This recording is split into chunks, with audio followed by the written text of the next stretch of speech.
안녕하세요. 저는 경기도에 살고 있는 열심히 제 삶을 살고 있는 화려한 돌싱입니다. 제가 이혼을 하기 전에는 주변에서 이혼을 접하게 되면 저는 안타까움, 안쓰러움을 표현하곤 했는데요. 그랬던 제가 요즘 지인들에게 이혼을 접하게 되면 잘했다고 합니다. 그만큼 전 지금 제 생활에 만족하고 지내며 요즘 같은 세상에 이혼 같은 건 흠도 되지 않는다고 생각하는데요. 지금은 이런 생각까지 하는 저이지만 저 역시 이혼을 할 당시에는 온갖 잡념들에 휩싸여 이혼을 하지 못하고 이리저리 끌려다녔습니다. 그러면 제가 어떤 일들을 겪었고 어떻게 해서 이혼까지 하게 되었는지 제 사연 들어보실래요? 저와 남편은 연애를 길게 하고 결혼까지 하게 된 부부였습니다. 연애를 하기 전에는 친구로 지냈기에 가끔 남편의 집으로 가곤 했고 연인이 되면서도 시댁에 자주 왕래하면서 지냈던 것 같아요. 남편 역시 친정에 자주 놀러 오기도 했고 친정 부모님과 시간을 보내며 자연스럽게 가족이 되어갔죠. 시댁에서는 저를 특히나 예뻐해 주셨는데 남편이 외동이었던 터라 딸이 생긴 것 같다며 저를 많이 예뻐해 주셨었죠. 아름아, 넌 좋아하는 음식이 뭐니? 다음에 올 때 그걸로 해주마. 저 다 잘 먹어요. 어머님은 뭐 좋아하세요? 제가 다음에 해드릴게요. 그 작은 손으로 요리까지 할 줄 알아? 잘은 못하는데 기본적인 거 몇 가지만 할 줄 알아요. 어머님 입맛에 맞을지는 모르겠지만요. 당연히 다 맛있겠지. 아름이가 만들어주는 거면 소태밥도 맛있게 먹을 수 있는걸? 그런데 그런 일은 나중에 네 가정 생기면 네 자식한테나 해주고 지금은 내가 해주는 음식 먹어주려무나. 난 아름이니가 맛있게 먹는 모습 보는 게 너무 좋단다. 허구한 날 허겁지겁 전쟁 치르듯 먹는 남자들만 보다가 너처럼 오물오물 토끼처럼 먹는 거 보고 있으면 이 엄마가 너무 행복해. 시모는 늘 저에게 귀엽다, 사랑스럽다, 행복하다 등의 말을 해주었고 그런 말을 들을 때마다 제가 특별한 사람이 된 것 같아 참 행복하더라고요. 여러모로 전 그런 시댁 분위기가 좋았고 남편을 사랑하기도 했지만 이런 시댁이라면 저도 가족으로 인정받고 사랑받을 수 있겠다는 생각이 커 결혼까지 하게 되었습니다. 단 한 번의 큰 소리도 조금의 의견 충돌도 없이 결혼까지 마치게 되었고 친정을 비롯해 시댁까지 화기애애한 그 자체였어요. 첫 명절이 오기 전까지는요. 아무래도 명절, 제사에 대해 들은 것이 많아 어쩔 수 없이 긴장이 되기도 하고 우리 시댁은 어떤 분위기로 나를 대할까 하는 걱정도 되더라고요. 하지만 이런 제 우려와는 달리 저와 남편이 시댁에 도착하니 이미 시모 혼자 음식을 준비하고 있더군요. 전 당연히 제가 오면 함께 시작할 거라 예상했던 터라 이런 상황은 생각지도 못했는데 조금 당황스럽더라고요. 죄송스럽기도 했고요. 심지어 준비만 하신 게 아니라 이미 반 이상을 해놓으신 터라 전 급하게 옷을 갈아입고 나머진 제가 하겠다며 앞치마를 하고 나섰습니다. 어머님, 이제 제가 할 테니 들어가서 쉬세요. 전 당연히 제가 오면 시작하실 줄 알았는데 언제부터 하신 거예요? 죄송해요. 다음부턴 좀 더 일찍 올게요. 아니야. 늘 혼자 해왔는데 뭐. 신경 쓰지 말고 옷부터 편한 걸로 갈아입으려무나. 이미 갈아입었어요, 어머님. 그러니까 이제부터 좀 쉬세요. 저 생각보다 잘해요. 그럼 우리 며느리 잘하는 거 다 알지. 다 아는데 정말 거의 다 해서 네가 할 게 없어서 그래. 괜히 너까지 힘 빼지 말고 일단 조금 쉬어. 곧 있으면 끝이니까 뒷정리나 좀 도와다오. 그러면 제가 옆에서 전이라도 뒤집을게요. 그 정도는 하게 해주세요. 이때까진 분위기 좋았습니다. 누가 먼저라고 할 것도 없이 서로 나서 일을 하려고 했고 서로의 등을 떠밀며 조금이라도 더 쉬게 해주려고 했죠. 음식을 다 마련하고 나선 시모가 쉬는 동안 혼자 뒷정리를 빨리 끝내버리곤 빨래부터 시작해서 대청소도 다 해버렸습니다. 시모가 일을 워낙 못하게 하니 빨래 대청소를 하는데 기분이 나쁘기는커녕 뿌듯한 마음마저 들더라고요. 혼자 아침부터 고생했을 시모에게 조금이라도 도움이 되었다는 생각에서 말이죠. 이런 제 마음을 알았는지 시모는 이런 말까지 해주더군요. 어쩜 그렇게도 손이 야무질 수가 있는지. 덕분에 이번 명절엔 몸살 걸릴 일 없이 잘 지나가겠구나.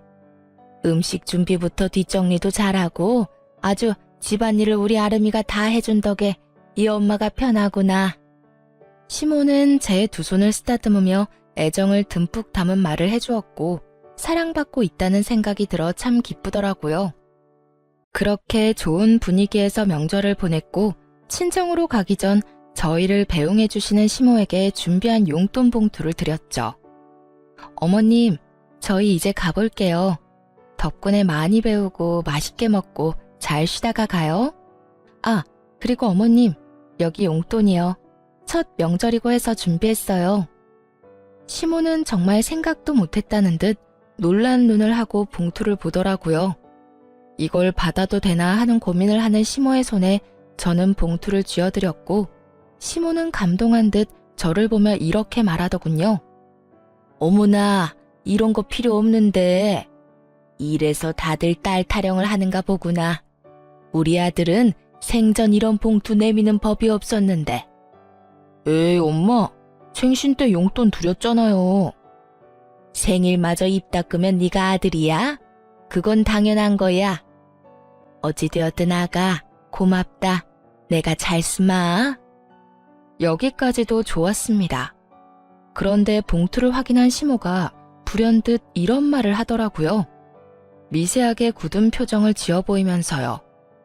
그런데 혹시 너희 친정에도 명절이라고 봉투 준비했니? 전쟁의 시작과도 같은 질문이었습니다.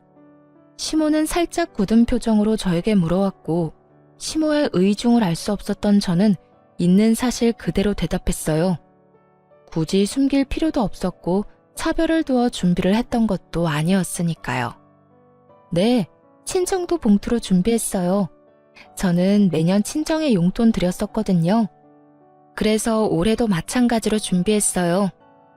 그 순간 시모의 표정이 걷잡을 수 없이 굳어지며 완전히 다른 사람처럼 저에게 따지듯 닥달을 하더라고요. 그런 법이 어디 있니? 이제 시집 왔으면 친정을 챙길 필요 없지 않니? 넌 이제 우리 집 사람인데 왜 친정까지 챙기는지 모르겠구나. 애 없을 때 한 푼이라도 더 모을 생각을 해야지. 이제 보니 우리 아름이가 다 좋은데 돈 쓰는 씀씀이가 좀 해픈 것 같네. 너희 돈 관리는 누가 하니? 네가 하고 있으면 우리 아들한테 맡겨. 알겠지? 그리고 용돈 같은 건 앞으로 친정해 주지 말고 다 너희 생각해서 하는 말이야. 과연 내가 알던 시모가 맞는지 의문이 다 들더군요. 어떻게 돈 앞에서 사람이 이렇게까지 이중적인 면모를 드러내다니요? 얼마나 충격적이었으면 말문이 막히는 것은 물론이고 기분이 나쁘다는 생각조차 들지 않았어요. 제가 아무 말도 하지 않고 있자 제 눈치를 살피던 남편이 입을 떼더라고요. 에이, 엄마, 그런 건 우리가 알아서 할게. 자자, 우리도 이만 가봐야겠다. 우리는 갈 테니 푹 쉬어요. 그렇게 남편의 손에 이끌려 친정에 가게 되었고 저는 친정에서 어떻게 지냈는지도 모를 만큼 넋이 나가 있는 상태였죠. 모든 일정을 끝내고 집으로 돌아오자 그제야 제가 무슨 말을 듣고도 말 한마디 하지 못한 건지 자각이 되더라고요. 그와 동시에 화가 올라왔고요. 여보, 혹시 나 당신이랑 사는 동안엔 우리 집에 용돈도 주면 안 되는 거야? 갑자기 그게 무슨 말이야? 아, 엄마가 한 말 때문에 그래? 그 말을 뭘 신경 쓰고 그래. 그냥 그런가 보다 하고 신경 쓰지 마. 엄마한텐 알겠다 하고 우린 우리가 하고 싶은 대로 하면 돼. 아무리 그렇게 하면 된다고 해도 나 어머님 말씀 기분이 너무 나빠. 어떻게 그렇게 말씀하실 수가 있어? 시집온 딸은 자식도 아니야? 뭘 그런 말을 곱씹고 있어. 괜히 당신 기분만 나쁘게. 워낙 옛날 분이라 그래. 그런 부분에선 아무리 설득하고 타협하려고 해도 도무지 안 되더라고. 그러니까 당신도 그냥 들어도 못 들었다고 생각하고 지내줘. 응? 그거 말고는 다 당신 편하게 맞춰주시잖아. 아무리 그래도 기분이 상하는 걸 어떻게 해. 내가 앞으로 그런 말 나올 것 같으면 한 발 앞서 막아주도록 노력할 테니까 기분 풀고 좀 쉬자. 당신도 지금 피곤해서 예민해져 있어. 응? 남편은 제 기분을 풀어주려 노력했고 저는 기분은 상했지만 그냥 넘어가기로 했습니다. 남편의 말대로 딱 그 부분만 아니면 시모는 꽤 괜찮은 시모라 생각했으니까요. 그 딱 한 가지가 결국 저를 이혼까지 몰고 가게 될 줄은 그땐 몰랐습니다. 몇 번의 명절이 지나고 도무지 적응되지 않을 것만 같던 시모의 고지식한 면모도 적응이 되더라고요. 남편이 당부한 대로 앞에선 그저 네라고 답하고 뒤로는 친정을 챙기면 그만이었으니까요. 처음엔 그렇게 행동하는 저 자신이 싫었는데 어떤 면에선 그렇게 행동하는 것이 괜한 불화를 일으키지도 않고 얼굴을 붉힐 일도 없으니 현명한 며느리로서의 태도란 생각이 들기도 했습니다. 그러던 와중 친정아빠의 생신이 되었고 전 매번 시댁 어른들의 생신상만 차려들었던 것이 마음에 걸리더라고요. 그동안 부모님 생신상 한번 제대로 챙겨드리지 못한 것이 죄송한 마음이 들어 이번 생신은 집에서 대접해 드리기로 했죠.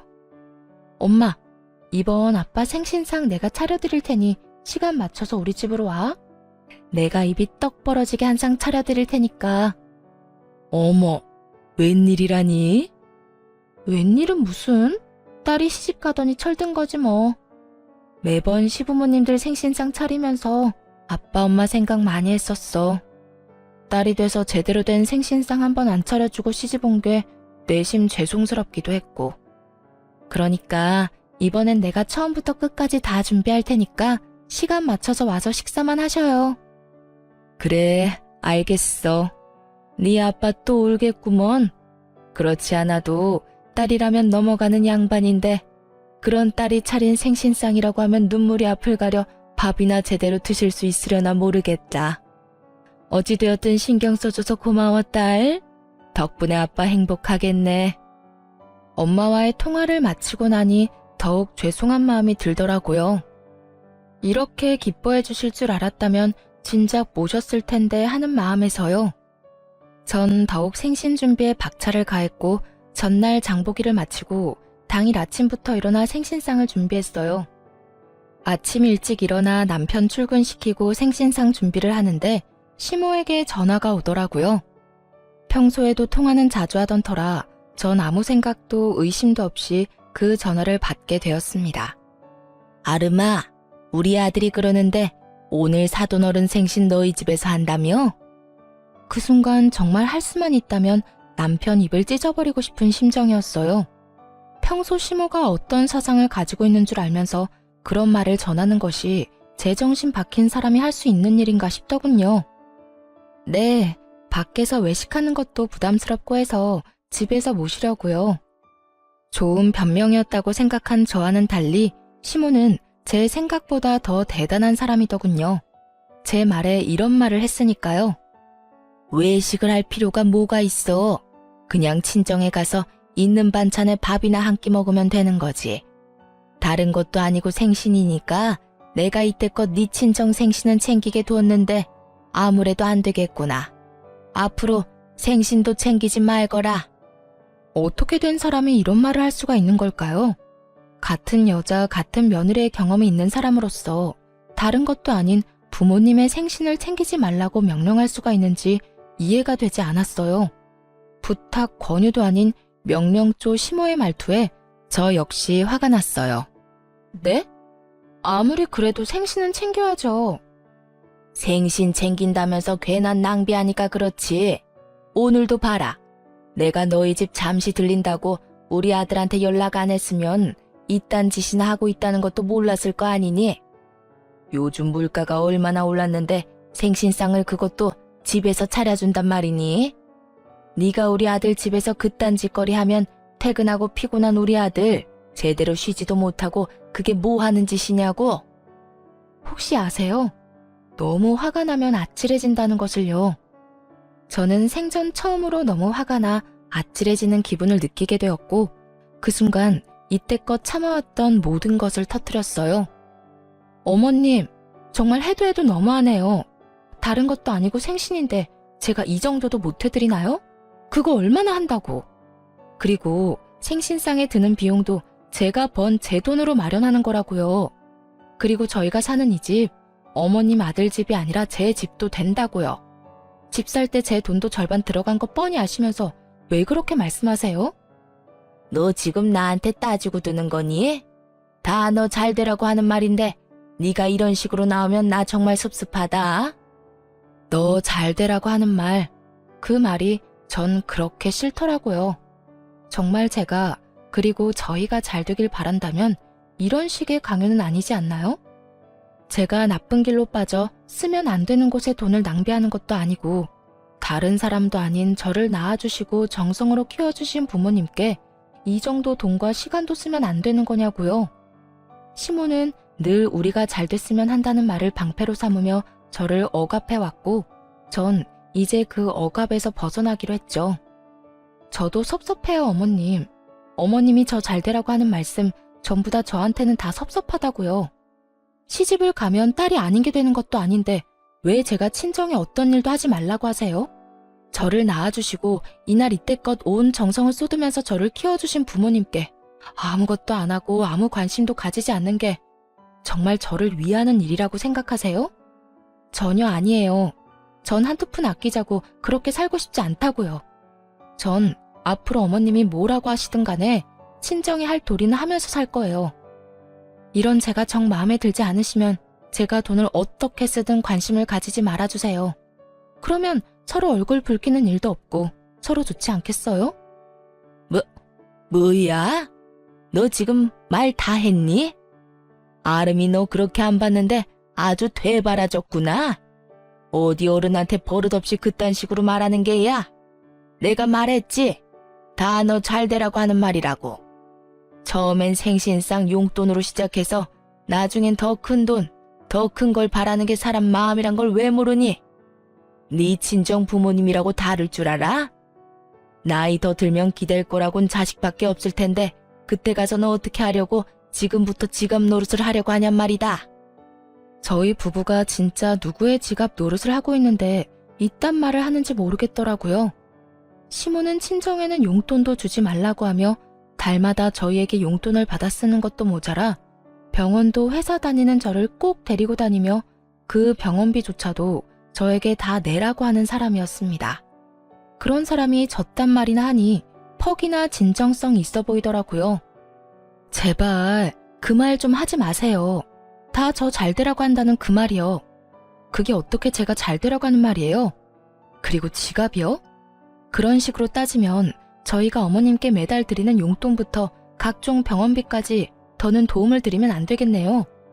어머님 역시 이제 기댈 거라곤 외동아들 하나뿐일 텐데 사람 마음 모르는 거라고 저희한테 더 큰 걸 바라면 어떻게 해요? 그걸 말이라고 하니?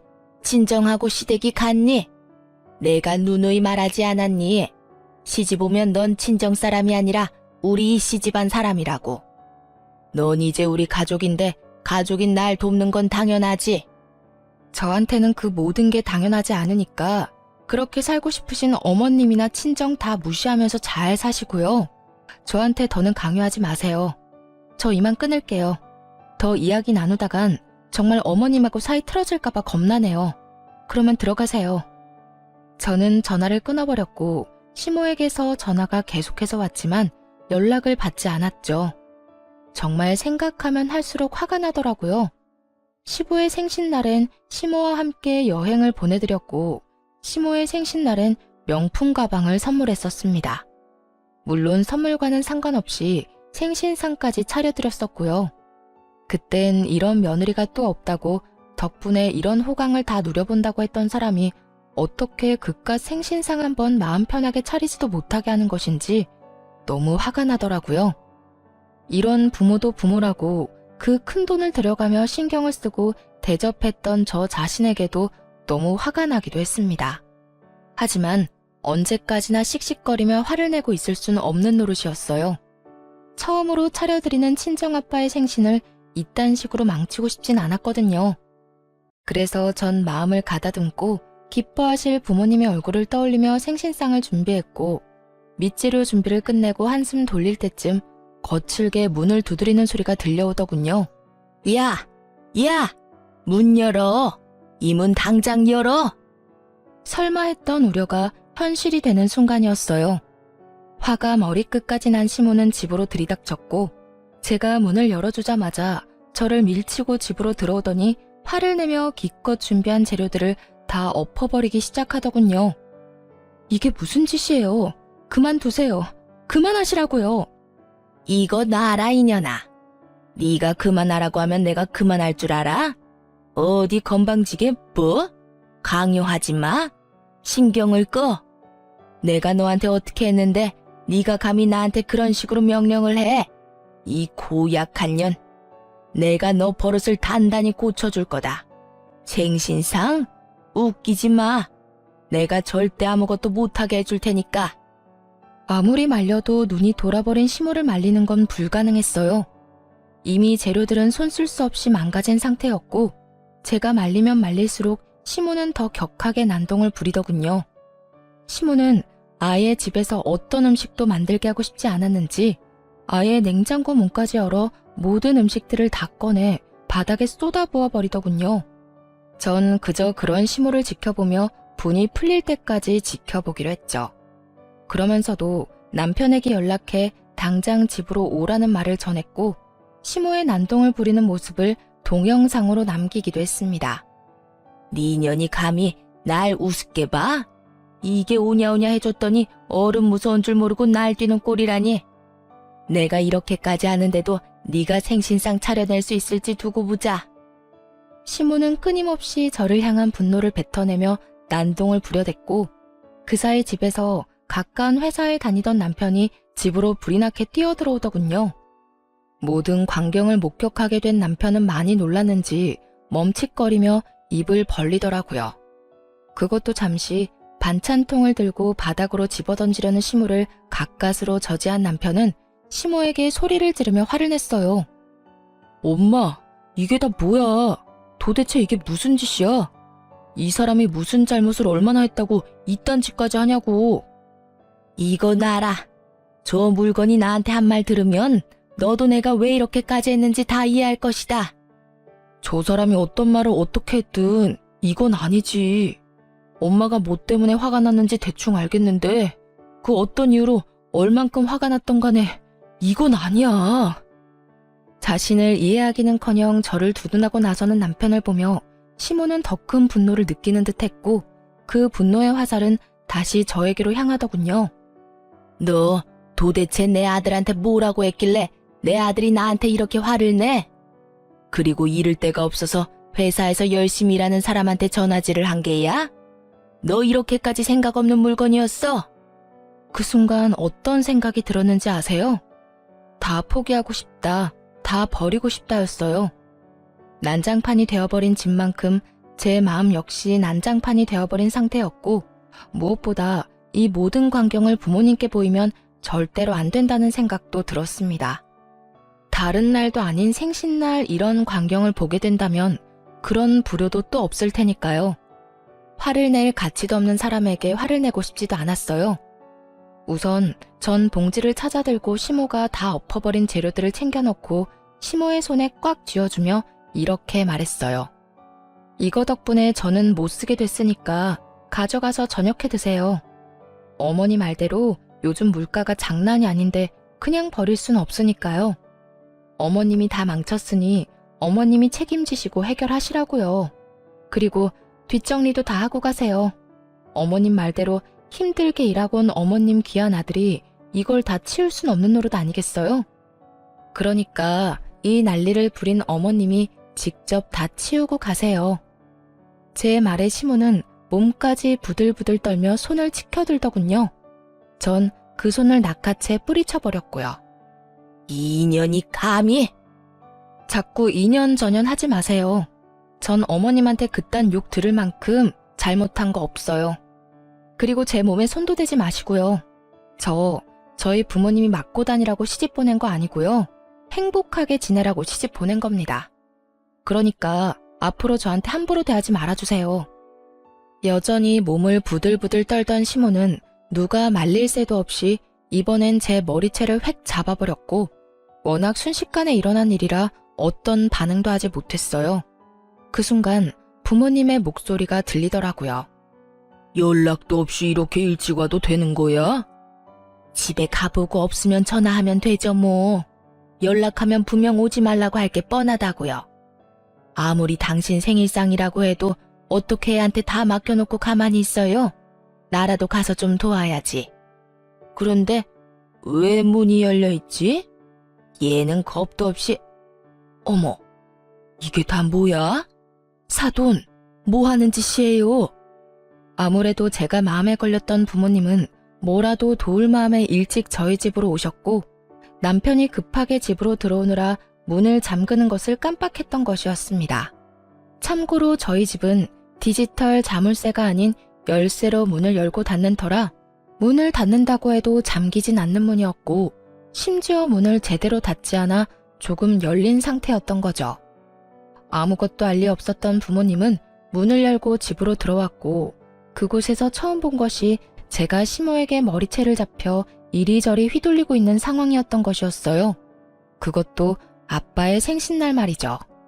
제가 떠올리기도 싫었던 최악의 상황이 되어버렸고 제가 시모의 손에 휘둘리는 그 순간에도 부모님에 대한 죄송함에 어찌해야 할 바를 모르겠더라고요. 하지만 시모는 머리끝까지 화가 난 엄마의 고함을 듣지 못할 만큼 흥분한 상태였고 여전히 저를 놓을 기미가 보이지 않는 상태였습니다.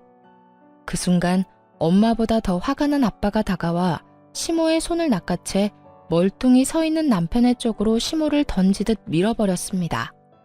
시모는 남편의 품에 고꾸라졌고 그런 시모를 아빠는 무서운 표정으로 아무 말도 하지 않고 그저 노려보시더군요. 그런 아빠를 대신해 엄마가 시모에게 화를 내기 시작했습니다. 이보세요. 지금 도대체 이게 다 무슨 짓이에요? 우리 딸이 뭘 그렇게 잘못했다고 애를 이렇게까지 잡는 거냐고요? 아니, 잘못을 했더라도 말로 타이르면 되는 일이지 우리 애가 짐승도 아니고 어떻게 이런 짓을 할 수가 있어요? 입 없어요? 말할 줄 몰라요? 그 뚫린 입으로 말 좀 해보라고. 격한 감정을 드러내며 시모에게 따져묻는 엄마와 아무 대답도 하지 않는 시모. 그야말로 그런 난리가 또 없는 상황이었어요. 그 상황에서도 화가 나는 것은 시모의 침묵이었어요. 엄마의 그 어떤 물음에도 시모는 그저 침묵을 지키고 있었는데 그 침묵의 의미는 미안함이 아닌 그저 말도 섞고 싶지 않다는 느낌이 강하게 들었기 때문입니다. 엄마가 시모를 몰아붙이는 내내 시모는 빈정거리는 표정을 지어 보이며 입을 삐죽거리는 듯 엄마를 농락하는 모습을 보이더군요. 그 모습은 너는 짓거려라, 난 안 듣는다는 식의 무시와 다름이 없었고 엄마도 저와 똑같이 느꼈는지 말할 가치도 없다시며 저를 데리고 나와 친정으로 와버렸습니다. 그리고 그날 저는 몰랐던 사실을 알게 되었습니다. 그 여편네 진짜 미친 거 아니야? 어떻게 감히 너한테 이딴 짓을 할 수가 있어? 네 남편은 도대체 뭐 하고 있었니? 네가 그런 일을 당하는데 멀뚱히 서서 구경만 하고 있다는 게 말이나 돼? 엄마가 일찍 서두르지 않았으면 어떻게 됐을 거야? 여보, 그만해. 아름이 놀란 거 안 보여? 그러니까 애한테 그러지 말고 흥분 좀 가라앉혀. 네가 뭘 잘못했다고 고개 숙이고 있어. 딸, 고개 들어. 너 잘못한 거 하나도 없어. 엄마, 아빠, 죄송해요. 하필 생신날 이런 꼴 보여서. 네 잘못 아니라니까. 어떻게 인간의 탈을 쓰고 남의 집 자식한테 그딴 짓을 할 수가 있어? 인간이라면 그러면 안 되지. 돈 받아갈 땐 그렇게 고맙다고 바닥 갈라지게 고개 숙이고 잘하겠다고 하더니 이게 잘하는 거야? 머리채나 잡아뜯는 게 잘하는 거냐고. 돈? 엄마, 그게 무슨 말이야? 그 뒤로 이어진 엄마의 말은 정말 어이가 없더라고요. 어느 날은 네 남편이 술 먹고 여기로 찾아왔더라. 그 옆편에 살던 집 주인이 당장 나가라고 했다던데. 돈이 없어서 마땅히 옮겨줄 집이 없다고 말이야. 생각 같아서 당장 집이라도 마련해주고 싶은데 대출 받는 것도 한계가 있고 큰 돈도 없어서 속상하다면서 울더라고. 얼마나 서럽게 울던지. 네 아빠랑 내가 신경 쓰여서 우리 노후 자금까지 내줬는데 어떻게 그런 우리한테 이딴 광경이나 보게 만들어? 그 옆편네도 그래. 우리한테 받은 돈으로 집까지 마련했으면서 어떻게 우리 딸인 너한테 그딴 짓을 해? 아니, 돈을 다 떠나서 자기 자식 귀하면 남의 자식 귀한 줄도 알아야지. 어떻게 남의 귀한 자식을 그런 식으로 대할 수가 있냐고. 내가 진짜 아까 그 장면이 머릿속에서 떠나지 않아. 속상해 미치겠어. 이렇게까지 감정 표현을 하는 분이 아닌데 많이 속상하시던 엄마는 제 앞에서 화를 내시며 우시더라고요. 평소라면 다 괜찮다고 그런 일도 있다며 제 등을 쓸어내려 주셨을 엄마가 우시는데 제 마음도 무너져 내리더군요. 그렇게 한참 울은 저는 겨우 마음을 진정시키고 생각을 정리했어요. 정리하면 할수록 이해가 되지 않더라고요. 저에게 말 한마디 하지 않고 친정에서 큰돈을 받아간 남편. 남편에게 그 큰돈을 받아 집을 마련한 시모. 친정에서 받은 돈으로 집까지 마련했으면서 친정엔 조금의 용돈도 용납하지 않았던 시모. 그 모든 게 이해가 되지 않았습니다. 더욱 괘씸한 건 남편이었어요. 시모의 집을 마련하던 시기에 제가 이것저것 물었던 적이 있는데 그때마다 남편은 저에게 거짓말을 해대며 어물쩍 그 상황을 넘어가곤 했으니까요. 그땐 친정에서 도움을 받았을 거란 생각도 못한 상황이라 속여봤자 대출금 정도라 생각했었어요. 그래서 효도하고 싶다는데 제가 뭐라고 나서나 하는 생각에 더는 아무 말도 하지 않았던 것이고요. 하지만 그 모든 행동이 저를 속이기 위한 행동이었다고 생각하니 너무나도 괘씸하더군요. 그렇게 남편에 대한 실망감과 시모에 대한 넘치는 분노 때문에 어찌해야 할 바를 모르고 있었어요. 그러는 와중에도 남편은 와서 빌기는커녕 연락 한 통이 없더라고요. 분노와 체념이 오가는 며칠이 흐른 후 남편에게 연락이 왔고 전 친정 근처 카페에서 남편을 만나게 되었습니다. 어쩌면 싹싹 빌며 사과를 해올 수도 있을 거라 생각했는데 남편은 다리를 꼬고 앉아 저에게 이혼을 통보하더라고요.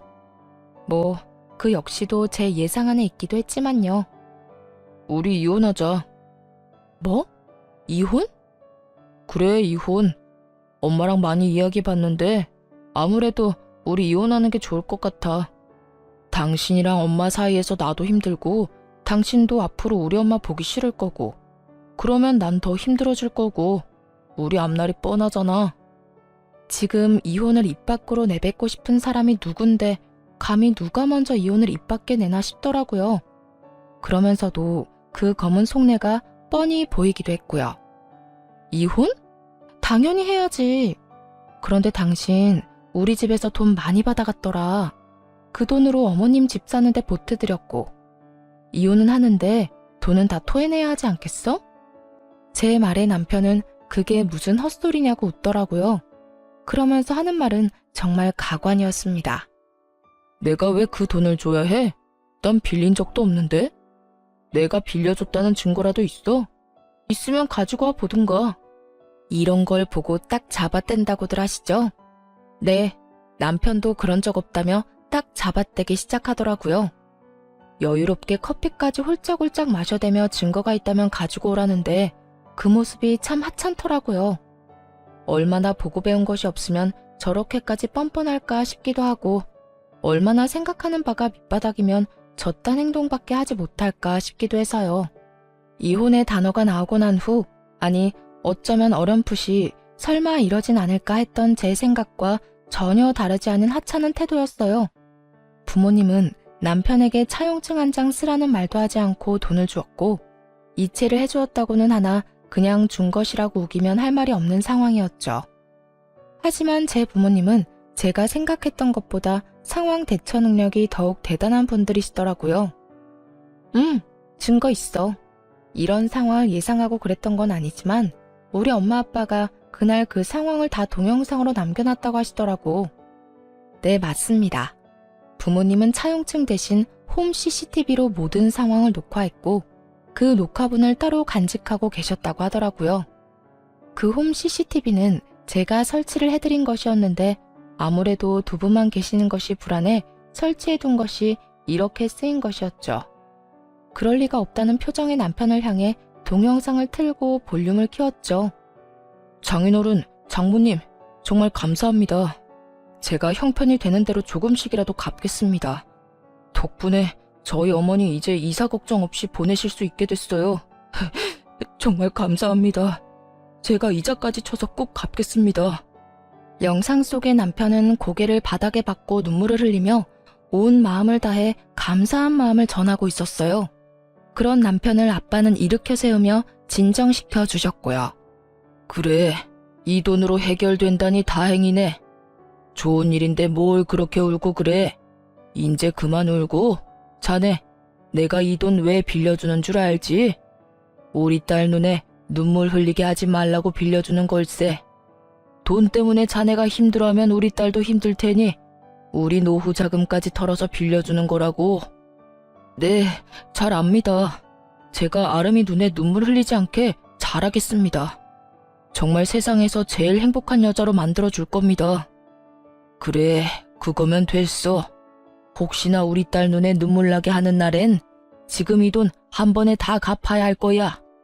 농담 아니네. 나는 다른 건 몰라도 내 딸 눈에 눈물 나는 꼴은 못 봐. 자네, 내 말 무슨 뜻인지 알지? 네, 잘 알겠습니다. 혹시나 아름이랑 제가 잘못되면 당연히 이 돈은 다 돌려드려야죠. 하지만 그런 일은 절대로 없을 테니 걱정하지 마십시오. 차용증이라도 쓰라고 하면 쓰겠습니다. 됐어. 차용증은 무슨. 그런 건 필요 없으니까 약속이나 잘 지켜. 아빠의 말처럼 차용증은 필요가 없었죠.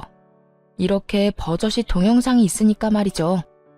남편은 사색이 되어 저에게 아무 말도 하지 못한 채 눈만 동그랗게 치켜뜨고 있었고 전 그런 남편에게 이혼 통보를 되돌려 주었어요. 이혼하자고 했지? 뭐라고 했더라? 우리 앞날이 뻔하다고 했었나? 그렇긴 해. 우리 앞날이 너무 뻔하게 잘 보여서 나도 더는 당신이랑 못 살겠다. 이렇게 이혼할 거 이때까지 왜 참고 살았나 모르겠어. 어찌되었든 위자료 청구는 할 거니까 준비해놔. 당신 포함해서 당신 엄마한테도 소장 갈 거니까 참고하고. 그러면 법원에서 봐.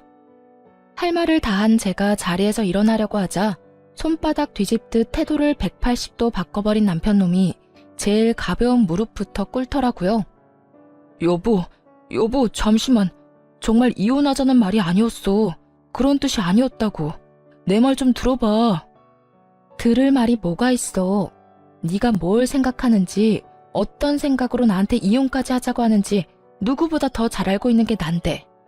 돈 빌려갈 때는 목이 부러지라 조아리면서 다 갚는다고 호언장담을 하더니 뭐? 빌린 적이 없어? 이 영상 없었으면 너 끝까지 그런 적 없다면서 이혼하자고 난리를 부렸겠지? 내 말이 틀려? 됐어. 너 같은 인간 쓰레기를 무슨 말을 더 하겠니? 난 이제 너한테 듣고 싶은 말도 전혀 없고 더는 너 같은 인간한테 하고 싶은 말도 없어. 아니야, 그런 게 아니라고. 난 그저 내가 이혼하자고 하면 당신이 숙이고 들어올 줄 알고 그런 거였어. 그리고 돈은 당신이 막 몰아붙이니까 나도 순간 짜증이 나서 아무 말이나 짓거린 거야. 아, 진짜 구질구질하다. 변명을 하려거든 제대로나 해. 되지도 않는 변명으로 그렇지 않아도 폭발 직전인 사람 더 열받게 하지 말고. 변명이 아니라 진심이야. 제발 내 말 좀 믿어주라. 나 당신 아직 많이 사랑해. 사랑 같은 소리 하네. 이거 나. 남편은 그제야 저를 붙잡고 늘어졌지만 전 그런 남편의 손을 뿌리치고 자리를 벗어났습니다. 그 후 예정대로 남편과 시모에게 소장을 날렸고 그 결과 위자료도 받고 이혼까지 마무리하게 되었습니다. 부모님 역시 전 남편에게 빌려주었던 돈을 다 돌려받게 되었고요. 친정 부모님께 줄 돈과 저에게 줄 위자료 때문에 전 시모는 집을 다시 팔고 작은 월세집으로 이사하게 되었고 전 남편 역시 저에게 최고액의 위자료를 주게 된 탓에 빚쟁이가 되어 전시모의 집으로 들어가게 되었죠. 그렇게 모든 게 끝났다고 생각했는데 전시모에게 전화가 오더라고요. 아름아, 잘 지냈니? 첫 마디에서 온몸에 소름이 쫙 돋는 것이 귀신 목소리를 들은 것처럼 기분 나쁜 소름이 돋더군요. 전 아무 대답도 하지 않았고 그런 상황을 예상했다는 듯 시모는 아랑곳하지 않고 자기 말을 이어나가더군요. 잘 지내지? 잘 지내겠지. 우리 아름이는 야무지고 똑똑하니까. 다름이 아니라 내가 그동안 생각 많이 해봤는데 내가 여러모로 너한테 몹쓸 짓을 많이 했더구나. 너 같은 며느리가 또 어디 있다고 내가 너한테 그런 짓을 한 건지. 네 남편, 아니 우리 아들한테 혼 많이 났다. 나 때문에 너랑 이혼하게 됐다고 날 많이 원망하더구나. 틀린 말은 아니지. 내가 널 이혼시킨 거나 마찬가지지. 내가 정말 미안해. 그래서 말인데 내가 이렇게 사과할 테니 이혼은 없던 일로 하면 안 되겠니? 기가 막히더라고요. 이제 와서 속내가 뻔히 보이는 사과를 하는 것도 어이가 없었지만 전 남편 역시 어이없기는 매 한 가지였어요. 본인이 누굴 원망할 처지조차 되지 않으면서 감히 누굴 원망하는 것인지. 저요, 전 시모에게 그 모진 수모를 겪었을 때도 전 남편이 저도 모르게 큰 돈을 친정에서 받아갔을 때도 화가 나고 괘씸하긴 했지만 이혼하겠다고 확실하게 마음먹은 건 아니었어요. 시모야 연을 끊고 살면 되는 거고 다른 사치 부리는 데 쓴 돈도 아닌 부모 집 마련해준다고 빌려간 돈이야 갚으면 그만이라고 생각했으니까요. 하지만 전 남편은 제 이런 마음을 짓밟는 것도 모자라 부모님이 자신을 믿고 차용증을 쓰지 않았다는 것을 악용해 돈까지 꿀꺽 삼키려는 모습을 보며 비로소 이혼을 결심하게 되었던 것이었어요. 물론 불을 지핀 건 시모가 맞지만 그 작은 불씨를 큰 불로 만든 것이 본인이면서 시모를 앞세워 저를 설득하려는 그 속내가 참 어이없으면서도 화가 나더군요.